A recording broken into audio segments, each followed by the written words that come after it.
झारखंड सरकार ने ग्रामीण अर्थव्यवस्था को मजबूत करने और स्वरोजगार बढ़ाने की दिशा में बड़ा कदम लिया है। अब व्यावसायिक बकरी पालन शुरू करने वालों को सरकार 70% तक सब्सिडी देगी। इस योजना के लिए 30 करोड़ रुपए के बजट की मंजूरी दी गई है। आखिर कौन उठा सकता है इस योजना का लाभ और क्या है इसकी शर्तें, आइए जानते हैं।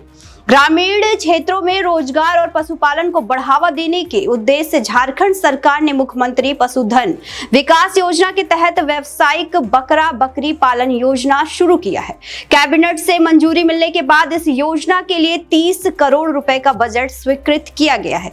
वहीं आपको बता दें, योजना के तहत 100 बकरियों और 5 बकरों की क्षमता वाला व्यावसायिक फॉर्म स्थापित करने पर सरकार करीब 70% यानी लगभग 6,84,000 रुपए तक की सब्सिडी देगा।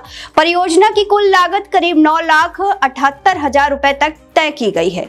सब्सिडी 2 किस्तों में मिलेगी। पहली किस्त में 40% और दूसरी किस्त में 60% राशि जारी की गई है।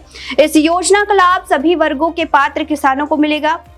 राज्य भर में कुल 437 लाभार्थियों का चयन किया जाएगा।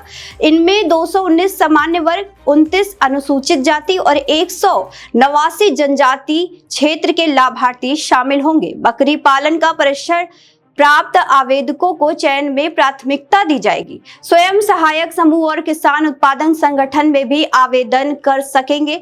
योजना का लाभ लेने के लिए आवेदन का झारखंड का स्थायी निवासी होना जरूरी है। उसके पास बकरी पालन का अनुभव, कम से कम आधा एकड़ जमीन या 10 वर्ष की लीज, बैंक की वित्तीय क्षमता का प्रमाण और कम से कम 10 वर्ष तक परियोजना चलाने का शपथ पत्र अनिवार्य होगा। सरकार का मानना है कि इस योजना के ग्रामीण क्षेत्रों से स्वरोजगार के नए अवसर पैदा होंगे, पशुपालन का बढ़ावा मिलेगा और किसानों की आय बढ़ाने में मदद मिलेगी। अब देखना होगा कि ये योजना जमीनी स्तर पर कितना सफल साबित होती है।